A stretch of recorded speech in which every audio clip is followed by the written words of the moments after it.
The Rest is Politics is powered by our friends at Fuse Energy. And Fuse is a green electricity supplier, which means they generate all their energy from renewables. And they're actually offering a new bundle for anyone who switches to Fuse. And included in this, you'll be pleased to hear, is some merch. Alastair's hoodie, baseball caps, mugs. The Rest is Politics merch you may have seen on tour. And all you got to do to get it is go to getfuse.com/politics and use the referral code politics. And so the merch is great, but more important is actually that if you do switch to Fuse, you're going to find you get your energy cheaper than with all the other big companies. And they invest 100% of their profits back into renewables. They also now offer 24/7 support, which you can access through the Fuse app. So dead easy, getfuse.com/politics, referral code politics, find out how to get your merch, how to switch to Fuse, and how to save yourself money. Welcome to The Rest is Politics with me, Alastair Campbell. And with me, Rory Stewart. And Rory, we're going to focus a bit more on Britain, and in particular talk about the politics of immigration and some of the other things that have been going on in the UK. Talk about the United States and what's going on there in a country where you'd think Donald Trump was already president, not that he had a few weeks left to go. And then also about France and Germany, because we've now got the two major powers of the European Union, both essentially without a government that can get a budget through, in the German case with now an election coming up in February. Firstly, an apologies for my voice. I haven't spoken for the last 24 hours in the hope that I could repair it for you, but I hear it still sounds a bit croaky. And on Trump, what we're going to do for listeners, because we haven't done the United States for the last 3 weeks, is partly just try to bring it all into order, give people a bit of a summary of what on earth has been going on, because people will have seen on their phones and in newspapers day by day astonishing stuff coming out of the US. So we'll try to bring a bit of that together. So Trump has, for the last 3 weeks, while we haven't been covering him, has been making a number of appointments, staggering in fact. He's basically filled his entire cabinet and many of the levels below long before he's got into office, which was almost the reverse of what he did last time, where he left almost every position unfilled for astonishing length of time. And the appointments, now that we sort of step back a bit, fall into three categories of genuinely worrying, eccentric people with very tawdry records. First. Second category, minor celebrities with outspoken views. Third category, surprisingly kind of orthodox establishment figures. So let's go through it. So category 1 would be Kash Patel for the FBI. Yeah? Absolutely. Yep. Category 2 would be Pete Hesketh, the Fox News guy. Pete Hesketh's probably more in category 1. He's more on okay. more on the so eccentric. who's category 2? So category 2 is he's brought in a number of television doctors for various health appointments, Dr. Oz being probably the best known, but there's a couple of others too. He's brought in as his education secretary a woman who ran the World Wrestling Federation. Yeah. And then category 3 is Marco Rubio. Yeah, Marco Rubio at State. His Treasury Secretary is a very, very interesting potential appointment. Scott Bessent, who was George Soros's partner, is a kind of titan of the hedge fund industry, funded Al Gore, is a big deficit hawk, and has now been brought in as Treasury Secretary in a way that sort of, if you want to be one of those people that you and I occasionally encounter when we go to certain kinds of events who wants to be cheerful about Wall Street and finance, it's people like Scott Bessent that they're going to be talking cheerfully about. But just to remind people of the general kind of spread of all this stuff, because maybe we hear less about the more normal appointments, because it's the mad appointments that we're going to focus on and that obviously the New York Times focuses on. But for what it's worth, Howard Lutnick in commerce was the CEO of Cantor Fitzgerald, another huge kind of billionaire businessman. He's the one that Musk wanted to be Treasury Secretary. Right, exactly. So he's got commerce instead. Frank Bisignano, Social Security, ran a big fintech firm. David Perdue, who's his ambassador to China, ran Reebok before he became a senator. Then you've got the celebrity lot. So Scott Turner, who was an NFL star, who's doing housing and urban development. Dr. Oz, who's doing Medicare. Dr. Janet, who's another TV doctor, who's the Surgeon General. Can't he put Judge Judy in charge of justice? That'd be very good. Very good. That's what we need. Rob Rinder can come and do justice. Then I think perhaps the more serious ones that people tend to focus on a lot. We know about J.D. Vance, the vice president. We talked about a lot, but has some very, very eccentric views on a lot of stuff. So which category are you putting him in? Oh, I put him in the more eccentric edge of this stuff. I mean, he's right out there on not wanting to support Ukraine against Russia. He's boasting of his Meemaw having 12 guns in her house. But Pete Hesketh defense, so he's the guy, people will have seen him. He's a very kind of good looking, central casting, muscly guy who does a lot of Putin taking the shirt off stuff with Crusader tattoos on his arms, who's a former Fox News presenter. And he's all about taking on woke in the military and believes that the American military's gone mad because it's trying to buy electric tanks while the Chinese are, for climate change reasons, while the Chinese are just trying to defeat them. Tulsi Gabbard, Director of National Intelligence, was a Democrat congresswoman, but appears to have taken on weird Russian talking points suggesting that the Ukrainians are developing biochemical weapons. Also visited Assad and came out saying he wasn't an enemy of the United States. That's it. That's her. Yeah. Kash Patel, who you raised, FBI. He's the one that my American friends say, if he goes through, this country is FUCKED. Yeah. So Kash Patel was himself in law enforcement, worked at a junior level, which he boasts about a great deal, bought into the Trump story, and has been a big defender of Trump taking out classified documents, claiming that it was all completely legal. And then, of course, RFK and health, and RFK being, of course, JFK's nephew, Robert Kennedy's son, who is a famous skeptic on things like polio vaccines, and suggested at one stage that 19,000 people had been killed by COVID vaccines, and that a 2020 study suggested that COVID was less compatible with Chinese and Jewish DNA. Anyway, over to you and your thoughts on all this whole setup. I watched Trump's interview. He's only done one really big interview. He's done a press conference, but he did this big interview, and it was really funny. The woman said, "This is your first big interview since the election," and he said, "Congratulations." I tell you what I found quite interesting about it is that when you think about his campaign style, which is all about certainty, he's always about absolute certainty. Vote for me and everything's going to be great and everything's going to be beautiful. I'm going to fix Ukraine in 24 hours, etc., etc. And what came out through the interview was an absolute sort of confidence about now being uncertain. Ukraine, well, we don't know what's going to happen. I think he says about I'm much more aware of the complexities. The logistics are very complicated. Deportations, logistics are really complex. We're going to see how it goes. And the interviewer said, yeah, but I mean, to do the numbers you talked about in the campaign, you're going to need 24 times the detention capacity that we've got in the system. Well, we're going to see how it goes. Everything's very complicated. We're going to start with the criminals, and then we're going to see about the others. Very mixed messages on even some of the deportation and the revenge stuff. I mean, revenge stuff, he sort of was trying to play it all down. January 6th pardons, well, we'll look into that. Maybe it'll be big stuff on day one. Who knows? But then absolutely going for Liz Cheney. These people lied, they deserve to be in jail, blah, blah, blah, blah, blah, blah. Did you know the other thing, he's launched this thing, he's launched a perfume called Fight, Fight, Fight. So this is obviously what does it smell of? The bottom of a wolf or something? He says it's a beautiful smell and you should buy. He literally is on television. He's the president-elect talking about, if you want a great Christmas present, buy my new perfume, Fight, Fight, Fight. He's got a book out called Fight, Fight, Fight. And then his press conference, again, the bits I saw were just a bit weird. He had this Japanese business guy there who was promising to invest 100 billion. And then while the guy there, Trump, in front of all the cameras, Trump said, come on, make it 200 billion. You've got loads of money. Make it 200 billion. It all just felt like a kind of TV show. Well, he is a TV personality. I mean, well, that is true. That is true. Listening to you, it does sound, what with promoting face creams and books, it sounds a bit like the Rest is Politics podcast. And that's sort of clue into the fact that the line between entertainment and politics seems to have been blurred.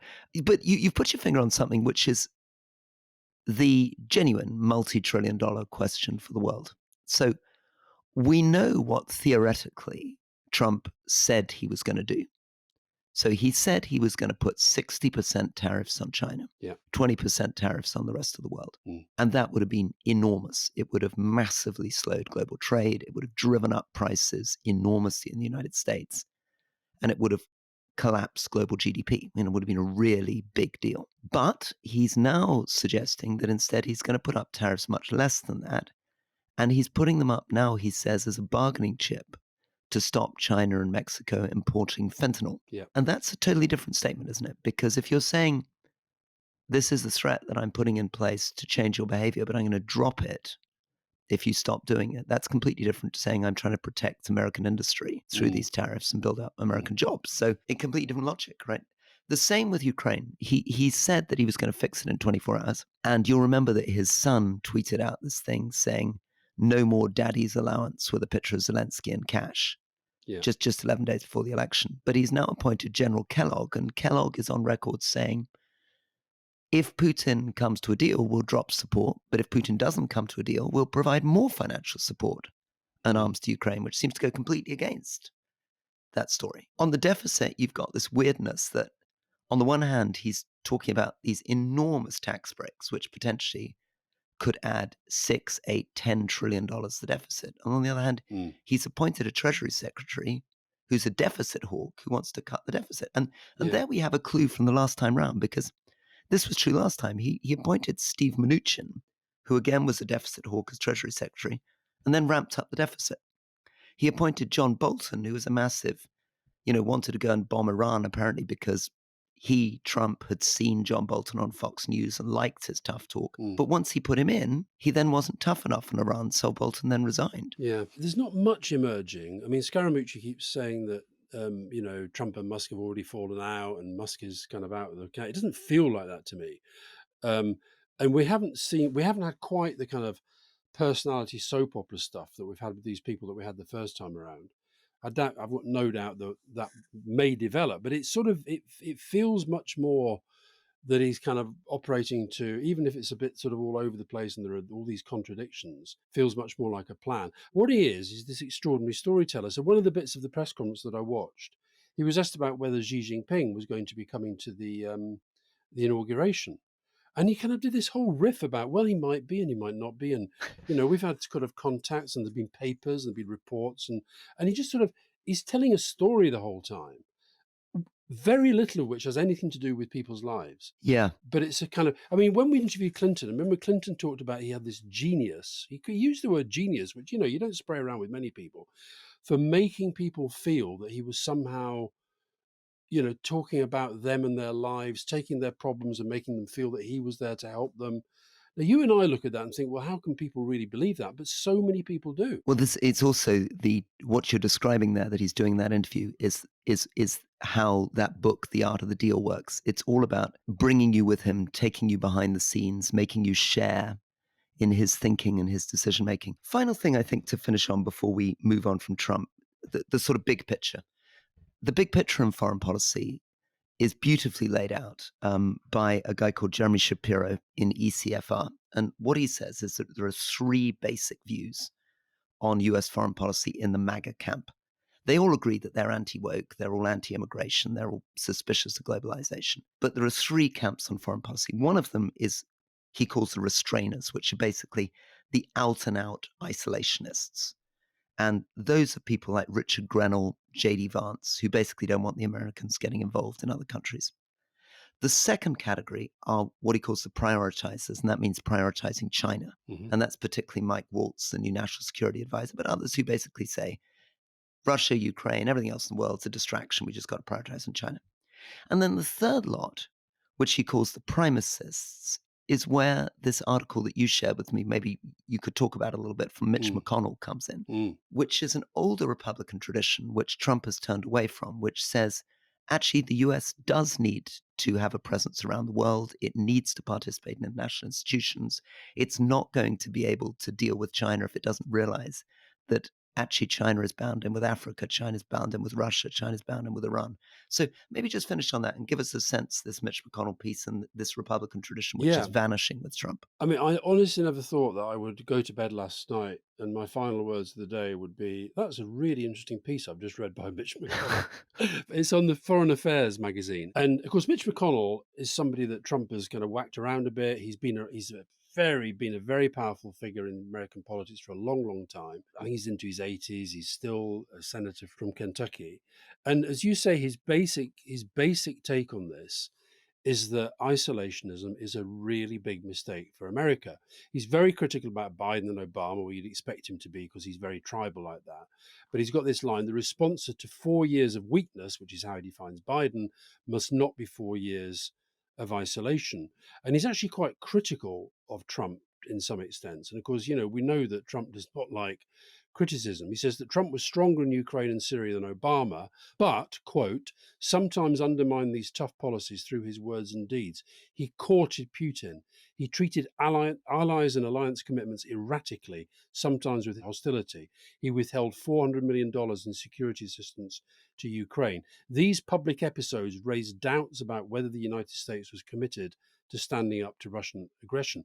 He actually quite praises Europe, which is very unusual for a Republican politician.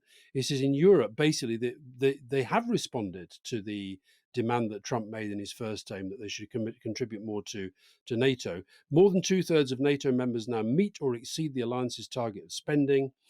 This progress is not without exception. One of the West's most glaring vulnerabilities to the influence of Russia and China and Iran is Hungary's self-abnegating obeisance to these countries. Now, that to me was really, really interesting. That's him taking an absolute potshot at Trump's friend Viktor Orban. So I think there's two things going on here. One is, as you say, there is still this group in the Republican Party says that we should not give up being the most powerful country in the world. And a part of that is our hard power, not just our soft power. But secondly, he's making absolutely clear, you may think everybody's scared to call you out and stuff, but I will be there and so will be others, and they're going to call you out on this stuff. It's a very, very interesting piece. Let's get to you for an Alastair explainer on where you think we are in Britain and with British policy. Look, everywhere you and I go at the moment, I think there's a sort of really curious thing going on. I still think there's an awful lot of goodwill for the government, and there is for all that people say, God, stop blaming the Tories and what have you. There is an understanding that things were pretty grim and that they've inherited something that's really quite difficult to turn around. But at the same time, you get a sense of kind of disappointment is part of it, but it's almost a sense of, oh well, maybe nothing can actually change. And I think that is a kind of politico-psychological block that Labour really, really, really has to unplug. Because when you look at the things that they have done, the bills that they brought forward, the changes that they've made, there is a lot going on. I was with some school children this morning who were, all studying politics, but all sort of feeling, well, it's all right, but not really feeling a sense of what the government's about. And I think there's a difference, isn't there, in what we expect from politicians. We sort of expect them to be optimistic. Often in the system, certainly in my experience, the civil servants are the kind of slightly grim realists who explain how difficult it is to do anything. And the politicians have to sort of believe that they're going to crack it. And the problem sometimes from Labour is they can sound a little bit more like analysts than doers. They're becoming a little too good at sounding a bit like you and me, explaining all the problems there are in the system, the demographic problems, the policy problems, etc. And actually, I guess that isn't really what we want. For right or for wrong, what we expect of leaders is that they are bold Mm, and they're going to crack heads together and they're going to bust their way through these problems and sort stuff out. yeah. I mean, again, I used this metaphor before, but it keeps coming back to me. It's a bit like if you have a problem with your plumbing and the plumber spends half an hour telling you how terrible the situation you inherited was and how complicated it is and every detail of what's going wrong with the S bend or the U bend.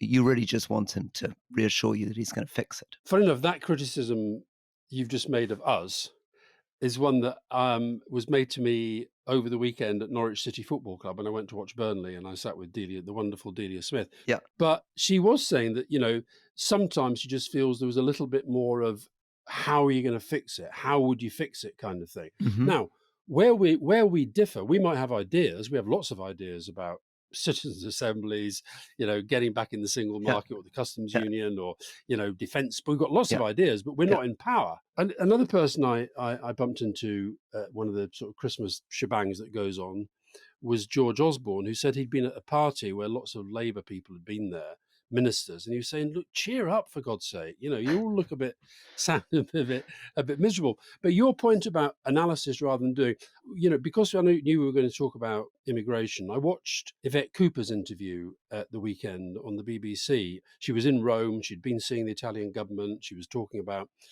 the small boats issues and immigration and migration issues more generally. And I've also spent a bit of time talking to people inside the government system who were there with the Tories and who are still there now, trying to kind of crack this problem. And what struck me from the interview, and struck me even more when I spoke to the people who are working on this, is a sense that the government really does believe that the last government was focused on gimmicks rather than sorting the problem. Rwanda being the absolute case in point, also the Stockholm Bibby, that floating barge that never really kind of functioned properly. Rwanda, £700 million for 4 volunteers to be sent. I mean, an absolute catastrophic waste of money. So what Rachel Reeves is doing is actually trying to make a strength of doing what you've said is maybe why people feel the government's not giving them what they want. She's basically saying, look, it's a real problem. We're not underplaying it. We're doing step by step trying to fix it. We've actually increased the returns. We've taken 1,000 people who were working on the Rwanda scheme. They're now working on enforcement and returns. She went through the numbers, which actually, when you look at them, the returns are going up. There have been some. I hadn't realised there have been some huge returns of, big planes to Brazil, to Vietnam, to other places. And then talking to the people who are actually working in the system, what I didn't realize is, the guy who's in charge of this whole thing at the government side is Sajid Javid's brother, Right. Baz Javid, who's the head of immigration enforcement. Yeah. So what they're saying is like, we've got to show that there is a system and the system functions. And what I sensed watching the interview is the frustration that, although I thought she dealt with it really, really well, but Yvette Cooper was getting sort of frustrated. When will Laura Kunzberger, loves sort of talking about the viewers and what they think, when will our viewers notice the difference? Well, it's one of those things you won't sort of notice it like that. You do have to look at the stats and the data. And one of the other points that one of the kids at this event with schools today, this young girl made this point about, don't you think Labour have got to move on from talking about the mess that the Tories have left them? But it's very difficult to do that because that is the stage that they're in. Yeah. They're trying to fix that mess. And it will be a while before anything actually emerges that they can say, look, it is now much better. Well, let's just take your invitation to take immigration as an example of the problem that Labour faces. So, firstly, it is the big issue driving votes for far-right parties in Europe, and it was the big issue in the US election. It's very striking, and you've mentioned this, how Trump basically just spoke about immigration, even when his advisors were trying to make him speak about cost of living. It's clearly the thing which Farage and Reform have grabbed onto. It's something that Starmer did not put front and center in his relaunch speech. It's not there in this new, whatever the number is, 6 things that he's focused on. And it's something that the public care about. Why does the public care about it? Well, because the numbers are staggering, right? The numbers of legal migrants, forget about the boats, the numbers of legal migrants are close to 900,000. That's the net migration figure. The net migration, right? Which is now down to about 700. But that means 700,000 more people coming in. No. Sorry, there was a 12-month. We may be down to 7 now, but there was a 12-month period where the net was 900. Yeah. And actually, the gross was about 1.2 of people going in and out. So the numbers are really, really high. And so put it in context, the boats we're talking about tens of thousands, legal we're talking about hundreds of thousands, a completely different order of magnitude. But even on the boats, although it's down from 2022, it's still pretty high. We're still up at sort of 27,000 people, right? So that's the kind of backdrop. Then the question is, what does the government do about this? And this is what all European governments are struggling with. So to remind people, the reason that Yvette Cooper was in Italy is that Italy has been running a sort of equivalent of the Rwanda scheme, where their plan is to push people to Albania or to judge their cases in Albania with your friend, the Albanian leader. Germany, we now have the CDU coming in, pushing a much harder immigration policy. Netherlands has done something very interesting that you may have seen, which is that they've set a target for what total population they want in the Netherlands. So they say they want 20 million is what they're aiming for. And that means that they're going to take not 160,000 a year, but they're going to take 60,000 a year. But the UK, which has a population, just over 3 times that of the Netherlands, is taking proportionately far, far higher than that. So let me just stop on that. And then I guess to push it back on you, the question is, what would their answer be to the public saying, how are you going to fix this? The answer that Yvette Cooper was giving was this sort of step-by-step approach, the getting the personnel moved from what she called the gimmicks into actually enforcement and returns, where the numbers are going up. Far closer cooperation with European partners, which is, again, as you say, why she was in Italy, why she'd been in Germany, why she'd also been to Iraq to do an agreement on helping them keep people there rather than trying to get into Europe and then onto us. So international cooperation. And then I think a very, very tough enforcement. And that's where I do think they maybe are not shouting about it. But when you look at the numbers and you look at what this guy, Bas Javid, is doing with his team, that there are far more people going into workplaces where they think or know there are illegals working. But I think the other thing we should relate this to, you said in relation to the Netherlands, they're going to fix a population. Vet Cooper got a bit of criticism for not giving a target for what the immigration figures should be. And I actually do support her on that. I think people are absolutely sick of all the numbers. David Cameron started this with getting it down to the tens of thousands, and target after target on this has been busted. And when they started to say then they want to get legal migration down as well, because, as you say, of those big net migration numbers, but part of me sort of screams of that, well, how do you know that you're going to always want to get legal migration down? I was one of the people I was talking to who worked in the immigration system was reminding me, I'd forgotten about this, but not long after Brexit, where we had that sudden, European appeal going out to lorry drivers and to people who could pluck turkeys, because suddenly we did not have the people to do it. And I think what the government needs to do and needs to explain more clearly is the extent to which migration skills, the development of skills, and the labour market have to be sort of working together on this. I don't think you can just give these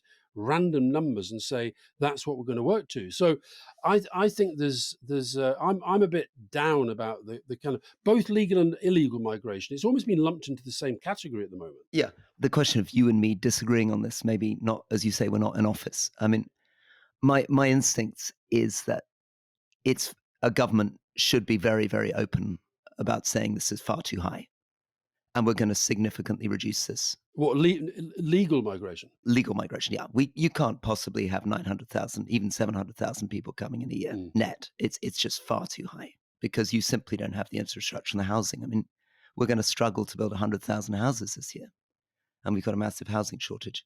And what that would mean, I mean, Britain is already more densely populated than India. It would be a very, very odd country you'd be creating if you were bringing that in. So we're not more densely populated than the most densely populated parts of India. No, I'm not more densely. No, but I can't see any problem in a government saying this is far too high and we're going to bring it down. But I agree with you that you may not want to tie yourself to too tight targets. The second question, though, is Starmer did set targets, didn't he, in his relaunch? Yeah. But his targets are on things like waiting lists, GDP per capita, living standards, but not, strangely, immigration. And is that because if I were in the room with Morgan McSweeney, his chief of staff in Number 10, and I said, listen, immigration is a massive issue. It's what's driving the far right in Europe. You need to have a story on immigration or you're going to be in real trouble in the next election. He would say it isn't in our top 5 or 6. And why would he say that? No, I think they know that it's a big issue. It's a very big issue for a part of the population. For some part of the population, this is clear in the polling, it's the most important issue. But it's not as important as some of the other things that the government has to fix, one of which is the economy. And so you mentioned there, it's interesting, you mentioned there about the figures and, the workforce that we have and so forth. There was a thing I saw last week, the Home Builders Federation. Now, one of Labour's big targets is, 1.5 million new homes by the end of this parliament. Which is actually probably their single most ambitious, isn't it? Because you remember we used to joke about them having this target of having the fastest growth in the G7. And they've dropped that now. Well, they now talk about living standards in every part of the country. Yeah, I mean, one of those targets has been achieved by basically every government since 1955, so it's not exactly a taxing target. So they've dropped their targets on growth, but they are still going really big on housing. Added to which, housing and the planning stuff associated is an important part of their growth strategy.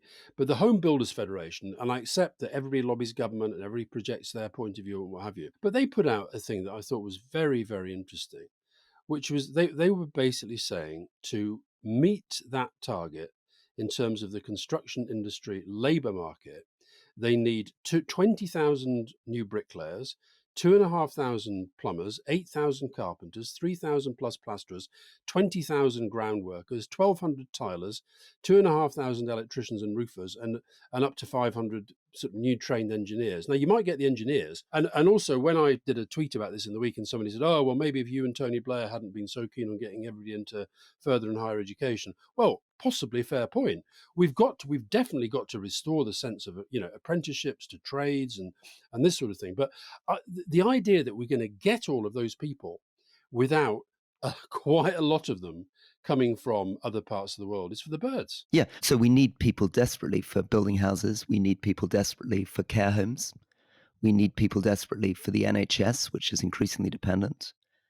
We have real skill shortages here. We need it for the hospitality industry, restaurant industry, for agriculture. Yeah. But we still don't need 900,000 or even 700,000 net, because if you look at them, only a third of those are actually work visas.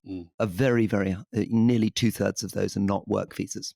And the question is, what are they going to do to deal with the non-work visas? Let me just try to illustrate the problems that they face and maybe give you another kind of problem of communication. So let's say they're trying to deal with stopping people arriving on boats. And I believe very strongly there is no reason for someone to come on a boat from France. France is a safe country.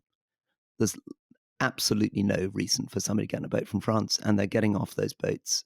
It's very dangerous, horrible conditions. They're burned by kerosene and salt water. These are very fragile crafts. So you want to do, I guess, one of two things. You either want to find a way of returning them to France safely, so put them on a ferry at Dover and sail them to Calais and say, thank you very much. Here they are back again. Or you want to think about a safe third country option, which is where people talk about Albania. They talk about Turkey.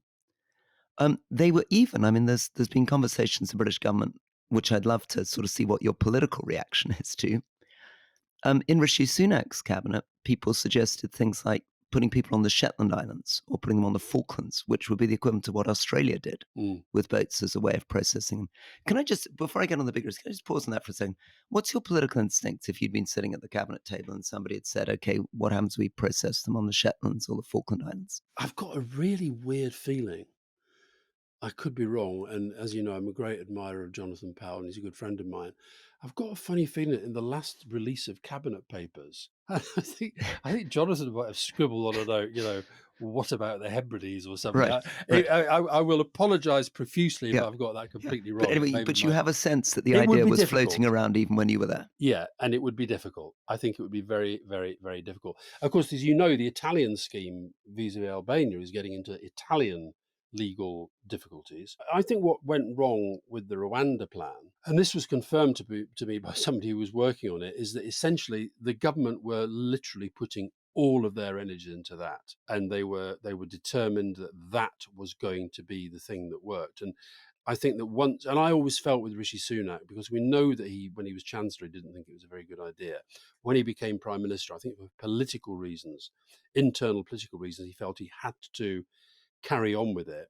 And it just hasn't worked. I mean, I saw Chris Philp, the Shadow Home Secretary, sort of trying to say it was going to work. And I mean, I don't think many people think that had a hope in hell of working. But I think that I think what Yvette Cooper is trying to do, I think, take a little bit of the heat out of the issue. So, for example, I think if you'd have been Rishi Sunak's government, these planes that have flown off to Vietnam, I think they'd have been on the news.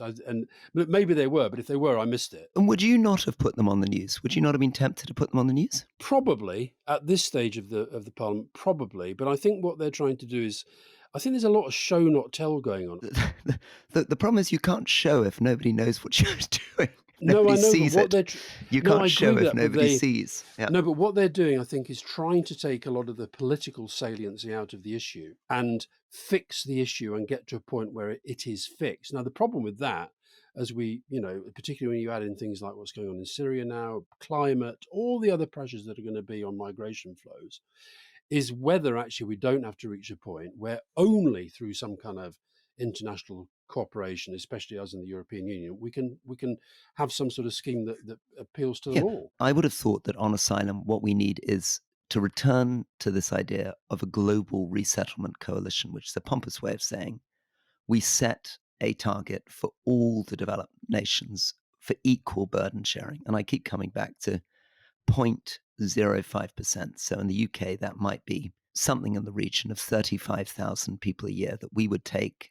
Canada would take 20,000, the US would take 100,000, etc. We do it, and how many we'd take a year, and then we'd prioritize in a third country, selecting the people who were most in need. But to get there, and I was with Richard Hermer, the new Attorney General, and the law officers in the Ministry of Justice yesterday. He does an amazing thing, which you'd love, which is it's a new Labour Attorney General. He does a think episode once a week where you turn up and you talk to the law officers. And of course, the problem that they're facing, and I guess this will be the problem around the cabinet table, is that the law is at the heart of all of this, and not the ECHR, our own Supreme Courts. Mm.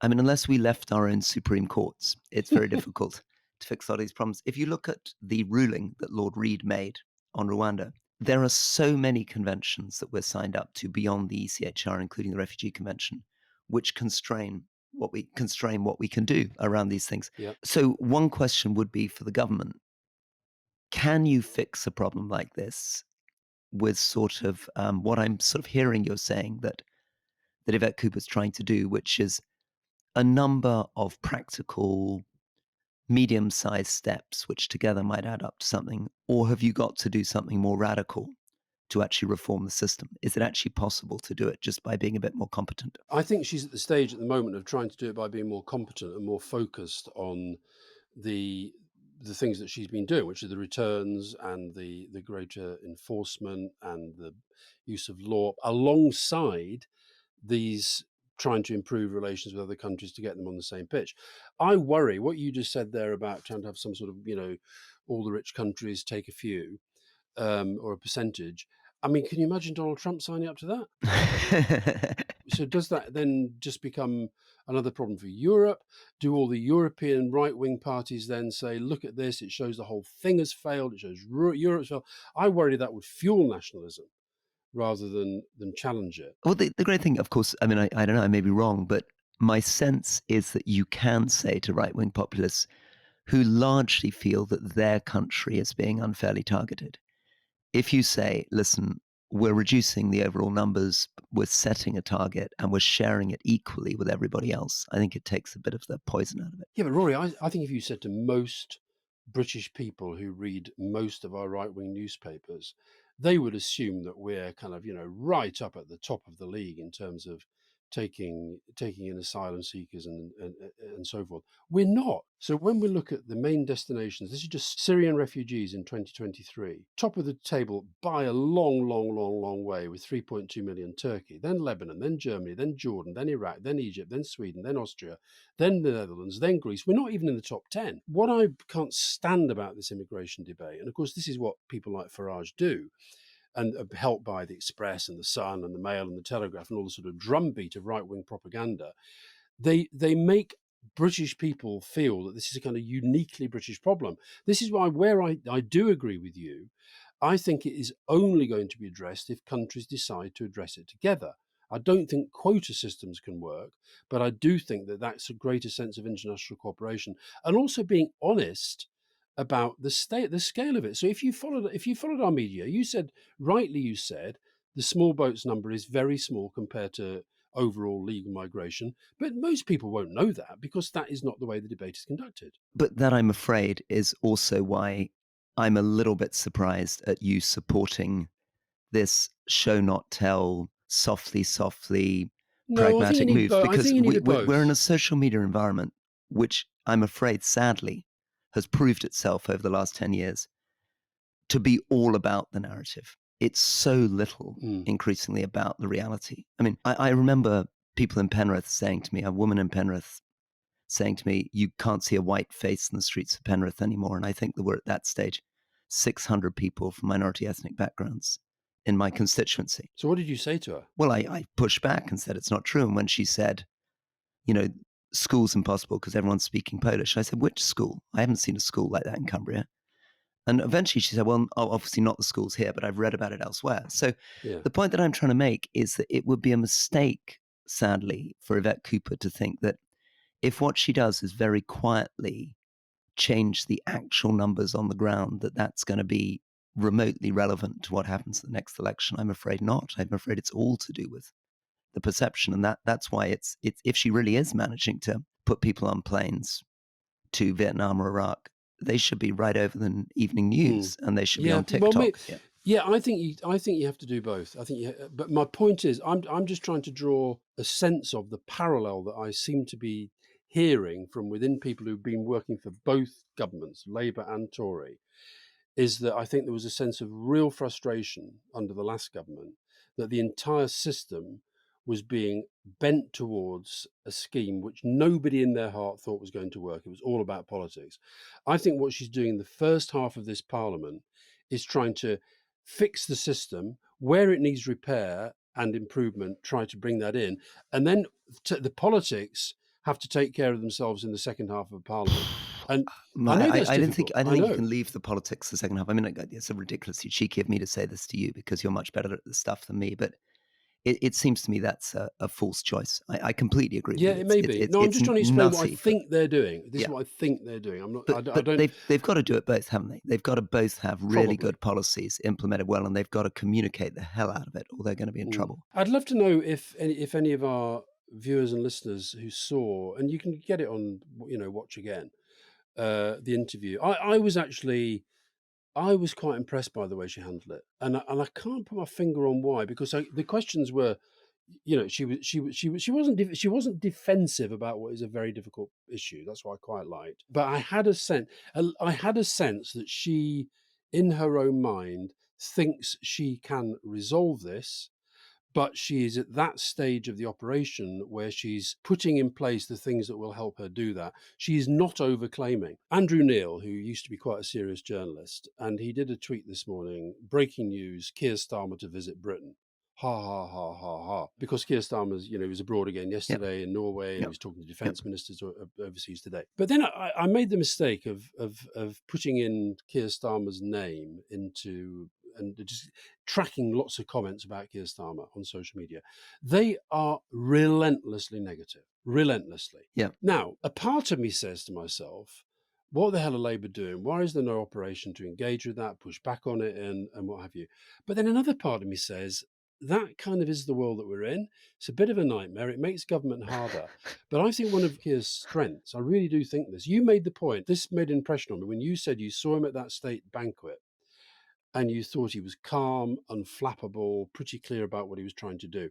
I think they should make more of, we are not going to play the game of our opponents. However, in doing that, you have to make sure the public understand what the strategy of your opponents is. Well, I think that's right. The only thing I would add is that it's a little bit easy, I fear, or I sometimes felt definitely when I was a minister, to feel quite virtuous and that you were doing the right thing and you were listening hard to your civil servants and you were doing a lot of policy initiatives that nobody really appreciated. And, I remember getting very, very irritated with Labour opponents challenging me over the dispatch box, and I'd get very pedantic and I'd list the 35 things our department was doing, and I'd demand from my opponent, did they know about this or that or the other? The problem is that we may need more radical solutions. We may be in a more radical time, and it may be the kind of solutions that the departments are producing are too mild, they're too cautious, they're too much within the system. And if that's true, if it's true that you've actually got a big old problem that is very unlikely to be fixed with the kind of classic submissions that come across your desk, that's where, just to finish this section, just as a sort of indicator of another way of thinking about this, your friend Tony Blair has come out with 10 policy priorities for the UK in 2025. And that would be another way of thinking about this. I notice he doesn't put immigration in either. I would put immigration in. But he says you've got to reimagine the British state. You've got to take a lead in next generation digital infrastructure. So he's like, the nation's compute capacity is all shot to pieces, and we need to massively increase investments. We need to think big, start small, move fast on AI. So really, really driving it through. Keep up with climate commitments at a reasonable cost. So a lot of that is making sure that there's finance for the poorest. Recognise the costs of poor behaviour in schools. We haven't heard much of that from Labour, actually. But that's very much, you can see where Blair would want to get on that. He's saying, forms of poor behaviour exacerbated by smartphones are on the rise. Poor behaviour lets down students, peers, and teachers.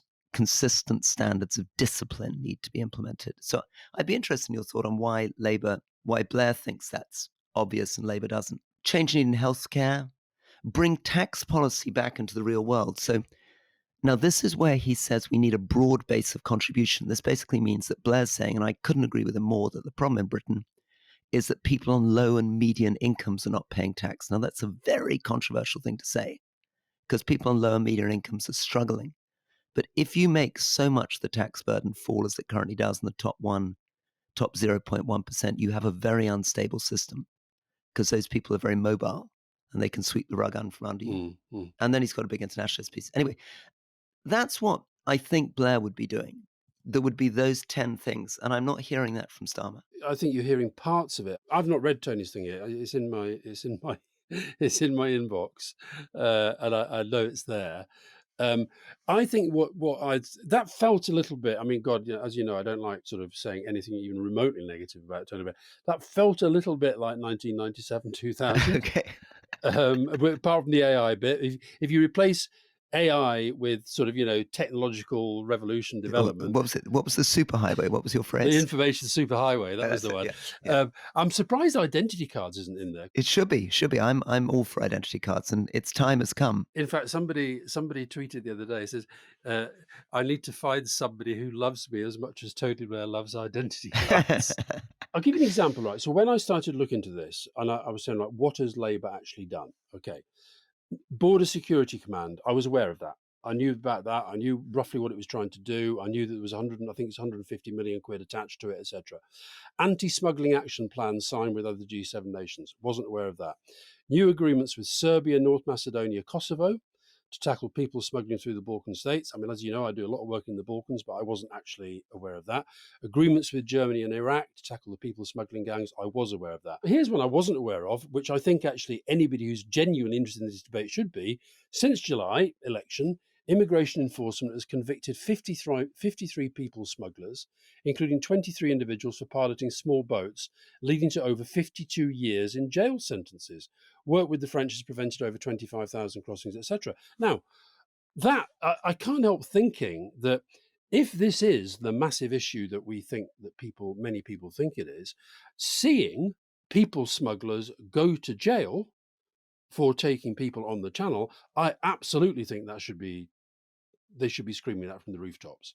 So I think it's about marrying this with a communication strategy that doesn't underplay, doesn't oversell, but says step by step we're getting on top of this. Rory, can I ask one final thing? Yes. Why do your Tory former colleagues, why do they bang on about this ECHR thing when it would have next to zero impact upon this because of these other conventions and treaties that you talked about? So let me give you a quick insight into the manias of the Conservative Party. One branch of the Conservative Party decided that their number one problem in the world was not the European Union, but this completely separate thing called the European Court of Human Rights, which incidentally was created by the Tories. It was a big thing that Churchill wanted and that the Tories were very proud of after the war. And the basic story with the European Court of Human Rights, as you're aware, as with most things set up by great powers, is we really like it when we're going around bossing other people around, but we never actually expected it to turn around and have a go at us. That's part of the problem. Incidentally, with the International Criminal Court in Israel, everybody was very happy when it was telling off people in Africa, but not happy when it's telling off our allies. Yeah. So I did a huge debate, if anyone really wants madness, an hour-long debate in the House of Commons with Jacob Rees-Mogg, where I was defending the European Court of Human Rights and he's attacking it, if you really want to send yourself to sleep. But one of the main reasons why we cannot leave the ECHR is that the entire Good Friday Agreement is based on it, because the Good Friday Agreement was written at a time when, sadly, neither side really trusted the British courts. Yeah. There had been this thing about hooded men, and the result of this was that the ECHR is written in page after page of the Good Friday Agreement. The ECHR is also written into the Trade and Cooperation Agreement, which was the Brexit deal done by Johnson. Yeah. But why do our media, when these generic type people and Farage type people trot out, let's just get out the ECHR, why are these points never, ever, ever raised? Yeah, I don't know. But of course, it's very suitable, isn't it? Because they managed to make an amazing thing about leaving the European Union. They've now left the European Union. But this sounds a bit like the European Union. It sounds like another European Union they can leave. And that then is our transition, just finally to finish on France and Germany. Because, of course, the one thing we do know about Trump is that his instincts are, regardless of whether he's going to be a restrainer or a prioritizer, is less focus on Europe, less focus on Ukraine, probably less money, putting more pressure on NATO. And the question then is, if we have that Trump, which, as you pointed out a couple of weeks ago, was sending out messages in caps saying we're not going to get involved in Syria, is Europe going to fill the space? Will it fill the space with Ukraine? Will it fill the space in Syria? Will it fill the space in the Western Balkans? Will it fill the space in the Caucasus with Georgia? And they're the two big engines, the massive economies of Europe, the kind of mummy and daddy of Europe, France and Germany, are in trouble. Over to you. Yeah, and we talked last week about Macron looking for a new prime minister after Michel Barnier fell. He's got one, François Bayrou, 73, comes from down the southwest, quite a practicing Catholic, 6 kids. He's their 4th prime minister in France this year. He heads his own party, MoDem, Mouvement Démocratique, close to Macron. But the buzz is that Macron, having been aware that Bayrou was putting himself forward for this, then decided he maybe wanted him as number 2 to somebody else. And there was what we call a difficult conversation that was had, in which Bayrou may well have said, well, that's all very well, but if you do that, then you're going to lose the support of my MPs. He doesn't have a massive number of MPs, but, at the moment, Macron needs all the support he can get. Anyway, Bayrou's there. He's going to face exactly the same problems as Barnier, but he's probably going to lean more towards the left in trying to get support, whereas Barnier led towards to the right. But the numbers there are pretty tricky. And meanwhile, in Germany, I watched part of the debate in the Bundestag yesterday, and this was Scholz losing a confidence vote. He wanted to lose the confidence vote because he wants to have an election. And sorry, give us a sense of what debate in the Bundestag is like compared to the House of Commons. What's the difference in the atmosphere? Well, yesterday actually wasn't that different to a kind of pretty fearsome one, but they're not sat opposite each other. Right. You all go up to the same lectern. Right. So they had leader after leader going up to the lectern. And so where the lectern is, Scholz makes his speech, and Scholz, he was pretty feisty for him, and he was basically, tearing into his opponents pretty well and saying why the country needed an election, clear the way, da da da. Really going for Christian Lindner, who's the leader within the coalition that he felt really let him down badly. But then he has to sit over there to the right. And then Merz went up, and Friedrich Merz, who is current favourite to be the next chancellor, he really laid into Scholz, and then so did the Greens. So they all just put in the boot in pretty heavily. And then there was some very heavy stuff on the television news as well last night. So I think this is going to be a very, very tough campaign. Scholz looked like he had a bit of a spring in his step, which, looking at the polls, I'm not sure why he does, but he looks like he thinks he can really improve his position. The Alternative for Deutschland, not in as strong a position as they were, but of course, the campaign goes through till February the 23rd, so they've got time to sort of pull things around. But meanwhile, what it means is that as Trump is coming into office for the second time around, France and Germany are in a state of pretty weak political position. And really matters for this whole question of, because I think the way to think about it is that when Trump came in 2016, you had Angela Merkel in place, you had Macron elected the following year in 2017, Trudeau's there, Theresa May's there. It's I mean, maybe less about Theresa May, but you had a very, very powerful sense of a sort of unified, more progressive center to balance Trump at a time when Germany was an economic superpower making the play. And now he's coming into an environment where the leaders have very, very poor net popularity ratings. Macron, Schultz below -50, Trudeau almost down there, Starmer at -38. I mean, it's not, there's not a lot of political capital to put against Trump. And of course, we have the violence, the massive violence in Ukraine and the Middle East, which he didn't face that last time around either. I guess the one European leader who looks to be doing reasonably well in the polls is better than expected is Meloni, and also Tusk in Poland. Yeah, thank you. See you soon. See you soon. Bye-bye.